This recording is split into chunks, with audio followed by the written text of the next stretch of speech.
Graça e paz sejam com todos da parte de Cristo Jesus, Senhor e Salvador da Igreja. Somos bem-vindos para este tempo de paz e bênçãos que Deus mesmo nos faculta a vivenciar. Tem início o culto do Senhor. Nesse tempo litúrgico tão especial, o tempo do Advento. Esse período em que a Igreja vai se preparando para celebrar o nascimento de Jesus Cristo, a festa do Natal. A cor azul que recobre os paramentos e as vestes litúrgicas nos recorda da necessidade de bem nos prepararmos para vivenciarmos todas estas coisas e fruirmos ao máximo o bem que elas nos suscitam, pois esta é a mais maravilhosa de todas as histórias já contadas e experimentadas neste mundo. Ela nos fala do modo como Deus, tendo nos amado, enviou-nos o seu Filho, a fim de fazer-se homem como nós e, encarnando-se, trazer-nos a salvação. Nos preparamos para desfrutarmos deste tempo de devoção num momento de introspecção, de enlevo espiritual, no qual somos conduzidos pela arte, pela música da nossa querida irmã Gisele Santana. Ouçamos o seu prelúdio, façamos em espírito de devoção.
E convido a fechar os seus olhos para falarmos com Deus nesse mesmo espírito de adoração.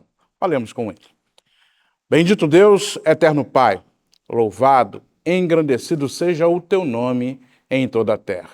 Nos alegramos, Senhor, por estarmos neste momento, juntos, reunidos, para poder buscar a Tua face e ouvir a Tua voz. Te agradecemos, Senhor Deus, porque nos sentimos privilegiados, pois o Senhor nos escolheu e nos acolheu. Recebe, Pai, a nossa adoração e o nosso louvor. É o que te pedimos em nome de Cristo, nosso Senhor e Salvador. Amém. Jesus é a nossa alegria, nosso prazer, nosso consolo e paz. Essa é a mensagem cantada pelo coro Aideia Moraes. Jesus, alegria dos homens. Célebre coral de Johann Sebastian Bach, nas vozes do nosso grupo, com acompanhamento primoroso da nossa querida organista Gisele Santana. Acompanhemos o canto do coral, façamo-lo em oração.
Lhe convido a abrir a sua Bíblia no Evangelho de Lucas, capítulo 3, onde procederemos com a leitura dos versículos 1 a 6. Leitura esta, indicado para este tempo do Advento.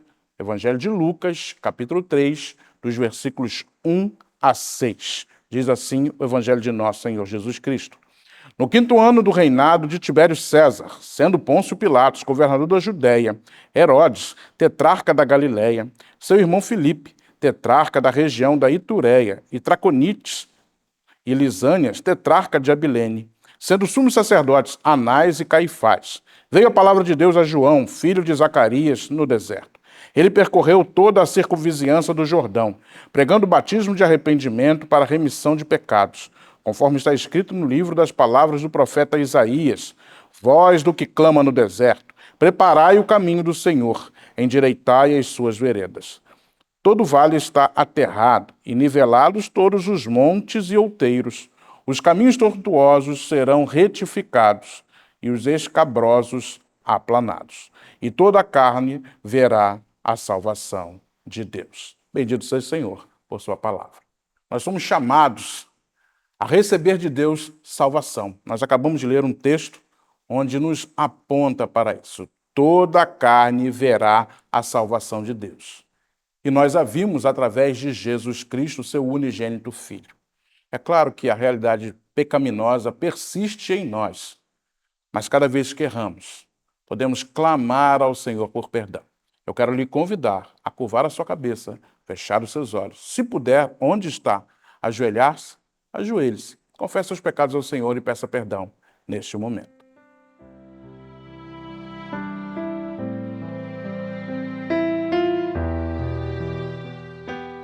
Senhor Deus, sabemos que Tu és Deus de amor, de graça e misericórdia. Por isso recorremos a Ti neste momento onde confessamos os nossos pecados. Sabemos, Senhor Deus, que eles ferem a Tua santidade. Por isso te clamamos. Tende misericórdia de nós. Outra vez, derrama sobre nós do Teu perdão. Não queremos viver segundo a nossa vontade, mas segundo a Tua, que é boa, perfeita e agradável. Como a Tua palavra nos ensina, Tu és Deus de misericórdia, Deus de amor e de graça, Deus que não despreza um coração contrito. Por isso, Senhor Deus, nós já Te agradecemos pelo perdão recebido.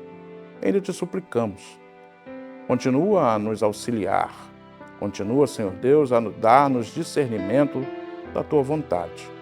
Que o Teu Espírito Santo nos oriente em todo o tempo, para que possamos, Senhor Deus, fugir das tentações.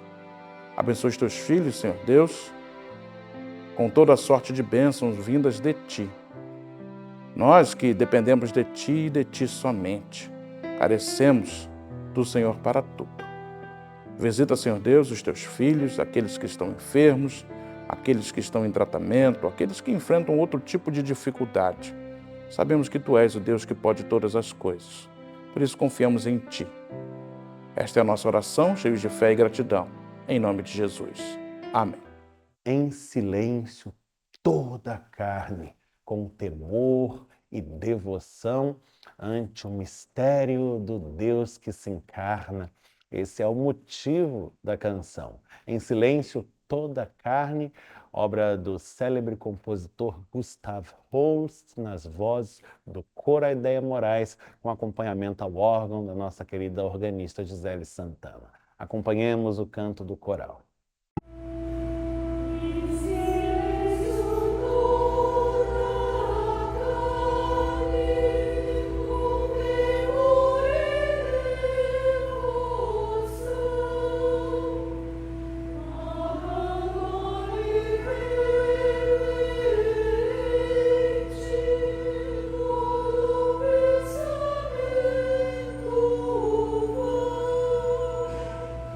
Oh,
A Bíblia nos ensina que mais bem-aventurado é dar do que receber.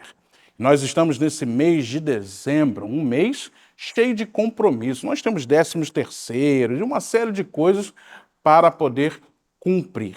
Eu tenho certeza que você está feliz por fazer parte desta obra e poder se envolver em todas essas questões. Afinal de contas, Deus mesmo nos chamou a isso. Por isso nós trazemos as nossas ofertas e os nossos dízimos com grande alegria no coração. Afinal de contas, o que seria de nós se não fosse a boa mão do Senhor agindo em nossas vidas? Então você pode fazer a sua contribuição através dos links que estão aí, onde você pode ver na sua tela como você transfere, deposita ou faz o seu Pix, tudo de forma segura e tendo a certeza de que você está abençoando a obra do Senhor. E isso alegra o coração de Deus e faz com que o seu reino se expanda aqui neste lugar. Seja sempre um agente de expansão do reino de Deus. Feche seus olhos, vamos orar ao Senhor, agradecendo a Ele por todas as bênçãos recebidas, consagrando dízimos e ofertas dizimistas e ofertantes. Senhor, o que seria de nós se não fosse a Tua boa mão agindo em nosso favor?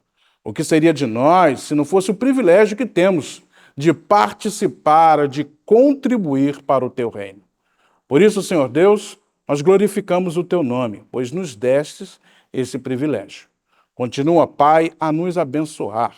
Continua a mover o nosso coração, para que não apenas tenhamos um coração grato, mas também alegria ao contribuir. Abençoa os Teus filhos. Por isso, Senhor Deus, nós Te consagramos dízimos e ofertas, dizimistas e ofertantes. Fazemos esta oração no nome bendito de Cristo, nosso Senhor. Amém. Eu convido você a abrir comigo a sua Bíblia. Estamos visitando as páginas do Novo Testamento. Vamos ao Evangelho de Lucas hoje. Estamos em Lucas, no seu primeiro capítulo. E a nossa leitura está no trecho que vai do versículo 26 ao 38. Estamos no Novo Testamento, estamos no Evangelho de Lucas. Lucas é fácil de encontrar, é o terceiro livro do Novo Testamento. Você encontra em Lucas o seu capítulo inicial, capítulo número 1. Nele nós vamos ler o trecho que vai do versículo 26 ao versículo 38. Acompanhe na sua Bíblia a leitura que fazemos desse passo dos Evangelhos, onde diz-se assim: No 6º mês, foi o anjo Gabriel enviado da parte de Deus para uma cidade da Galiléia chamada Nazaré, a uma virgem desposada com um certo homem da casa de Davi, cujo nome era José. A virgem chamava-se Maria. E entrando o anjo aonde ela estava, disse: Alegra-te, muito favorecida, o Senhor é contigo. Ela, porém, ao ouvir esta palavra, perturbou-se muito e pôs-se a pensar no que significaria esta saudação. Mas o anjo lhe disse: Maria, não temas, porque achaste graça diante de Deus. Eis que conceberás e darás à luz um filho, a quem chamarás pelo nome de Jesus. Este será grande e será chamado Filho do Altíssimo. Deus, o Senhor, lhe dará o trono de Davi, seu pai. Ele reinará para sempre sobre a casa de Jacó, e o seu reinado não terá fim. Então disse Maria ao anjo: Como será isto, pois não tenho relação com homem algum? Respondeu-lhe o anjo: Descerá sobre ti o Espírito Santo, e o poder do Altíssimo te envolverá com a sua sombra. Por isso, também o ente santo que há de nascer será chamado Filho de Deus. E Isabel, tua parenta, igualmente concebeu um filho na sua velhice, sendo este já o 6º mês para aquela que diziam ser estéril. Porque para Deus não haverá impossíveis em todas as suas promessas. Então disse Maria: Aqui está a serva do Senhor, que se cumpra em mim conforme a tua palavra. E o anjo se ausentou dela. Bendito seja o Senhor pela sua santa palavra. Amém. Estamos vivendo esse tempo maravilhoso, tempo do Advento, em que aquece-se em nosso coração a esperança expectativa pela chegada do Natal. A atmosfera nas nossas cidades, nos nossos bairros, nas nossas ruas, nos nossos lares já mudou completamente. Como o mundo fica luminoso diante do advento do Cristo, que é Jesus, Deus feito homem, Deus menino, poder salvador, luz bendita que, vindo ao mundo, ilumina a todo ser.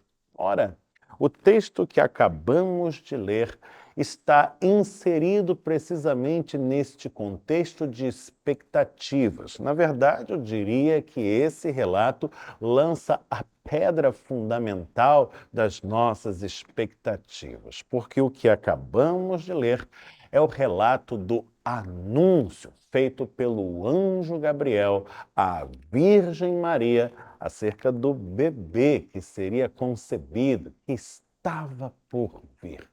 E hoje, visitando esse relato, os nossos olhos se voltam para a pessoa de Maria em particular. Uma personagem tão destacada, de tão singular grandeza e apreciada de modo tão desigual de acordo com o contexto em que isto se dá. Vemos em alguns círculos que a figura de Maria é evocada quase que no patamar de uma divindade. Em outros círculos, vemos a sua figura ser completamente descartada, ignorada, como se fosse uma personagem de menor importância face a outras que figuram também no texto bíblico. Mas o fato é que Maria não é uma mulher qualquer. Afinal, foi-lhe dada uma incumbência absolutamente única e sobremodo especial de abrigar dentro de si a pessoa de Jesus, o Filho de Deus. E o modo como esta notícia chega a Maria e, sobretudo, o modo como essa notícia é recebida por ela, é deveras interessante. E refletir sobre o mesmo será muito instrutivo para mim e para você. E este é precisamente o meu convite nesta hora. Nós vamos nos voltar uma vez mais ao texto, vamos nos debruçar com um pouco mais de atenção e vagar nas suas entrelinhas e vamos perceber, com atenções voltadas à pessoa de Maria, algumas lições que ela tem para nos ensinar e que farão a diferença em nossas vidas também. Sobretudo no modo como nos relacionamos com Deus e com aquilo que Ele nos permite vivenciar, com as notícias com as quais vamos nos deparando ao longo da jornada com Cristo. Portanto, voltemos ao texto e façamo-lo agora com detida atenção. O texto nos fala, portanto, do modo como Maria foi visitada por um ente angelical chamado Gabriel e recebe dele uma notícia absolutamente inusitada. Nós não temos muitas informações dentro do próprio Evangelho acerca de quem era Maria. No entanto, nós sabemos algumas coisas a seu respeito e que podemos inferir do próprio texto. Verificamos que o seu nome é um nome bastante comum. Você diria, pastor, isso deve ser um anacronismo, não? Porque o nome Maria é muito comum no nosso tempo, na nossa cultura, e isso não por acaso. É que a sua figura assumiu uma grandeza tal que isso tem repercutido na sociedade como um todo. É verdade. Mas o fato é que, já no tempo de Jesus, este era um nome deveras comum, porque Maria é uma variação do Miriam, do Antigo Testamento, uma personagem que está intimamente ligada à figura de Moisés, que é o maior patriarca do judaísmo. Portanto, este é um nome bastante comum e que não serve para colocar em destaque a pessoa de Maria. Sabemos, inclusive, que as virgens eram desposadas em muito tenra idade no contexto daquela sociedade. É algo que funcionava mais ou menos assim. Quando a menina chegava à puberdade, se esperava que o seu casamento já estivesse acertado pela família, mesmo que levasse ainda algum tempo para ele se consumar. Mas desde que a jovenzinha tinha as primeiras menstruações, ela já era considerada biologicamente apta para o casamento. Haja vista seu corpo já dar sinais de que suporta a gravidez, a gestação. E uma moça que ultrapassasse a puberdade sem ter o casamento já acertado pela família era um motivo de preocupação para os seus. Afinal, era um tempo completamente diferente do nosso, em que as mulheres tinham uma autonomia muito reduzida. Elas não podiam sair para trabalhar e obter o próprio sustento com o esforço das suas mãos e o suor do seu rosto. Elas eram, em larga medida, dependentes dos seus esposos e, eventualmente, dos seus filhos homens. E isso fazia com que uma mulher que não se casasse se tornasse um peso para a sua própria casa. Era um motivo de vergonha, de constrangimento, de embaraço para os seus, fato que leva-nos a crer que Maria, sendo identificada como uma virgem já desposada por um homem chamado José, da casa de Davi, fosse uma mocinha muito nova. O seu casamento ainda não havia se consumado, pois ela mesma declara, verso 34, eu não tenho relação com homem algum. É uma mocinha muito nova, é uma mocinha muito jovem, portanto ainda inexperiente, face a sua pouca idade, e que agora está diante de um fato inaudito. Ela recebe a visita de um anjo que vem da parte de Deus e que diz a ela que vai acontecer algo que, desde uma perspectiva humana, parecerá impossível de realizar-se. O anjo diz a ela que ela está para conceber um filho e que este filho será concebido no seu ventre por obra do Espírito Santo, sem que haja a necessidade da atuação de qualquer ente humano, ou mesmo de seu marido. Ela estará grávida por obra de Deus e o seu bebê não será uma criança qualquer, mas será precisamente aquele que há tantos séculos o seu povo anseia encontrar e anseia intensamente. O Messias Cristo, Jesus, o Salvador do mundo. Veja, é muita coisa para administrar.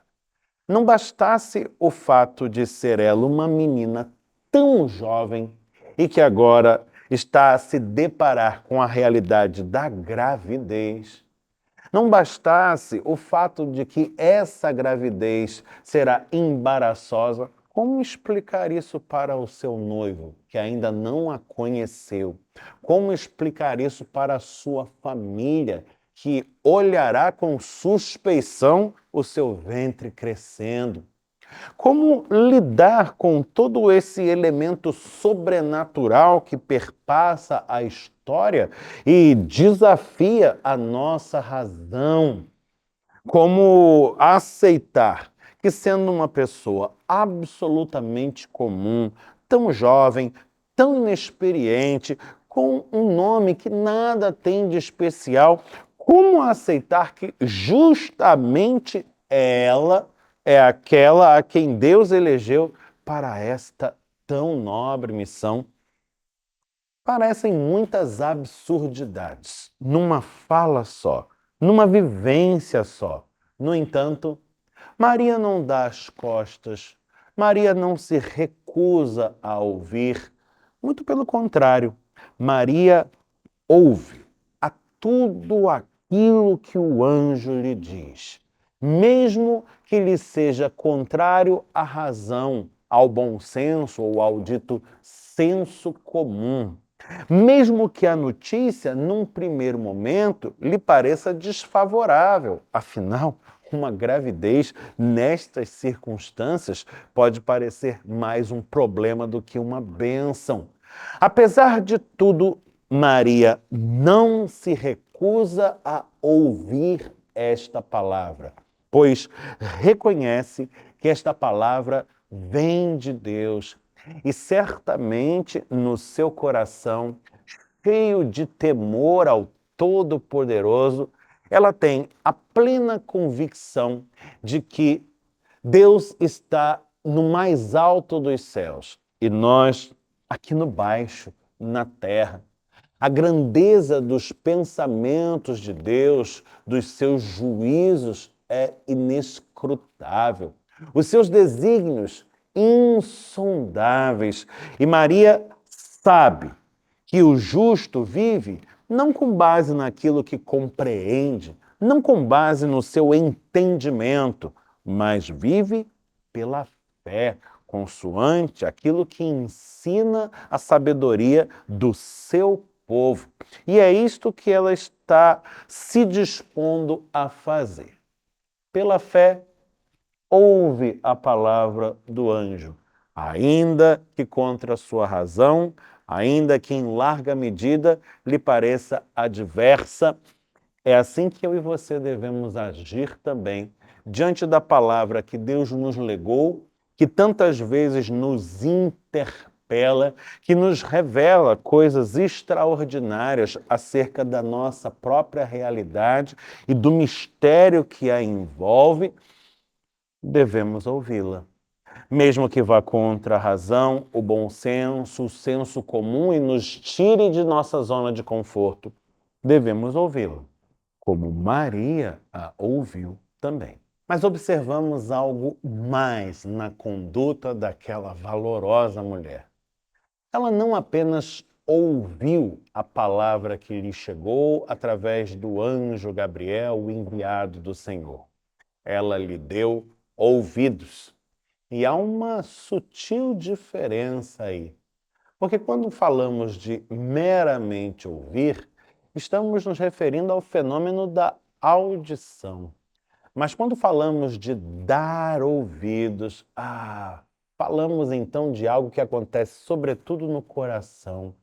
Maria está se dispondo a acolher a palavra que recebeu do Senhor, a permitir que ela adentre a realidade da sua vida e afete-a. Sim, Maria está se permitindo, nesse momento, moldar consoante o desígnio divino. Um desígnio que ela ainda não compreende de todo. Imagine, nós já lemos essa história muitas vezes, não apenas na versão de Lucas, mas também na versão de Marcos, Mateus e João. Nós já tivemos a oportunidade de refletir exaustivamente ao longo destes 2000 anos de história do cristianismo acerca das implicações daquilo que o anjo estava anunciando àquela moça naquele momento. Mas ela mesma, a protagonista dessa história, ela não teve condição de conhecer coisa alguma a esse respeito. Tudo o que ela pode saber é aquilo que lhe foi dito aqui, por meio desta palavra, e aquilo em que tem depositado a sua fé, a certeza de ser a vontade de Deus aquilo que se cumpre, e ser ela boa, perfeita e agradável para as nossas vidas. Maria, dá ouvidos à palavra que vem de Deus e acolhe no seu coração o desígnio do Senhor. Permite que a sua vida seja moldada por Ele e se dispõe a viver em consonância a esta palavra. Uma palavra que afirma: porque para Deus não haverá impossíveis em todas as suas promessas. E a resposta daquele que crê não poderia ser outra senão esta, dada por Maria, verso 38. Aqui está a serva do Senhor, que se cumpra em mim conforme a tua palavra. Como é maravilhoso testemunhar a grandeza da fé desta mulher tão singular. E como é preciosa esta lição que dela colhemos nesta hora. Afinal, a palavra de Deus tem chegado também aos nossos ouvidos e nos tem interpelado, desafiando a nossa razão, o bom senso e o senso comum, provocando-nos a sairmos de nossa zona de conforto e enfrentarmos os desafios que, por vezes, a vida colocará diante de nós em nosso caminho. E nós não apenas daremos ouvidos a esta palavra, mas acolheremos a mesma em nossos corações, permitiremos que a mesma venha determinar as nossas ações, as nossas condutas e, por fim, que nosso viver na sua inteireza seja moldado por ela. Assim procedeu Maria, assim procederemos também nós. E o resultado disto não poderá ser outro, senão este. Veremos a maravilha do milagre de Deus se realizando em nossas vidas. Veremos a grandeza do seu poder atuando em nós e por meio de nós. Veremos a sua glória se manifestando na nossa história. E o poder maior, aquele que é capaz de mudar a história do mundo, e a minha e a sua também, este nos perpassará. Seremos ferramentas para que se cumpra neste mundo a vontade do Senhor, assim na terra como no céu. E Ele, em nossas vidas, será glorificado, na medida em que muitos forem, através de nós, abençoados também. Portanto, que assim seja, que a lição dada por Maria seja assimilada e praticada por cada um destes que hoje ouvem a voz do Evangelho. Que Deus nos ajude a fazer assim, que nos abençoe para que tenhamos bom êxito nesse mistério e que seja deste modo, um Feliz Natal. Não apenas para nós, mas para aqueles que estão ao nosso redor também.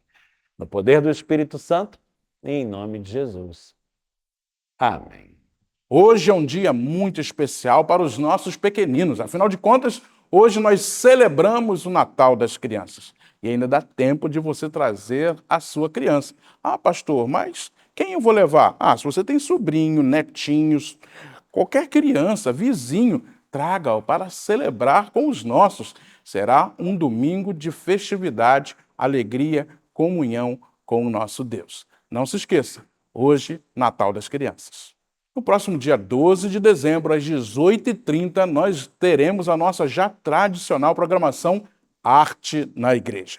E desta feita, nós receberemos o Coro e Orquestra Barroca IFF Guarulhos, da cidade de Campos dos Goytacazes, sob a regência de Leandro da Costa. Uma programação maravilhosa, com boa música, com comunhão, e você ainda pode abençoar vidas. Nós sugerimos que você participe trazendo 1 quilo de alimento não perecível. Será uma noite de alegria, de comunhão e também de compartilhar daquilo que Deus tem nos dado. Então anote aí na sua agenda, dia 12 de dezembro, uma quinta-feira, às 18h30, Arte na Igreja. E no próximo domingo, no culto das 10h30 da manhã, nós teremos a nossa programação especial de Natal. O coro A Ideia Moraes apresentará a primeira parte do Messias de Handel. Nós teremos solistas e instrumentistas convidados. Teremos ainda a organista Gisele Santana, sob a regência de José Mirabô. Venha participar, será uma celebração grandiosa, pois afinal de contas estamos nos lembrando que Jesus encarnou, tornou-se humano como eu e você, assim cumprindo o plano da redenção de Deus Pai. Então marque na sua agenda, 10h30 da manhã, no próximo domingo, dia 15 de dezembro, primeira parte do Messias de Handel. Você é nosso convidado. E você sabe que nós estamos em campanha para a troca dos aparelhos de ar-condicionados da igreja. Eu tenho uma ótima notícia para lhe dar. Além de nós já termos adquirido 2 novos aparelhos, eles já estão colocados nos seus devidos lugares. Se você olhar para as paredes do templo, você os verá lá. Isso é prova da bênção de Deus sobre a nossa igreja. É prova que os filhos de Deus têm se envolvido com a causa do Senhor e Deus tem utilizado disso para abençoar o nosso povo. E essa notícia é alvissareira. E eu quero te falar outra coisa. Nós estamos providenciando outros aparelhos e, quem sabe, nós teremos ainda um 6º aparelho para climatizar onde o coro está. Será bênção, o pastor ficará numa alegria só. Deus tem feito maravilhas no nosso meio e nós devemos louvar e bendizer o seu santo nome. Chegamos ao momento da oração final, a oração do Pai Nosso, a prece que aprendemos com o próprio Senhor Jesus Cristo. De olhos fechados, corações unidos, em uma só voz, dizemos juntos assim: Pai nosso que estás nos céus, santificado seja o teu nome. Venha o teu reino, seja feita a tua vontade, assim na terra como no céu. O pão nosso de cada dia nos dá hoje. Perdoa-nos as nossas dívidas, assim como nós perdoamos aos nossos devedores. Não nos deixes cair em tentação, mas livra-nos do mal, pois teu é o reino, o poder e a glória para sempre. Amém. Receba a bênção. Que o Senhor te abençoe e te guarde. Que o Senhor faça resplandecer o rosto sobre ti e tenha misericórdia de ti. Que o Senhor sobre ti levante o rosto e te dê paz. E que a graça de nosso Senhor e Salvador, Jesus Cristo, o amor de Deus, o Pai Celeste, e a comunhão do Espírito Santo permaneçam com todos, hoje e eternamente. Amém.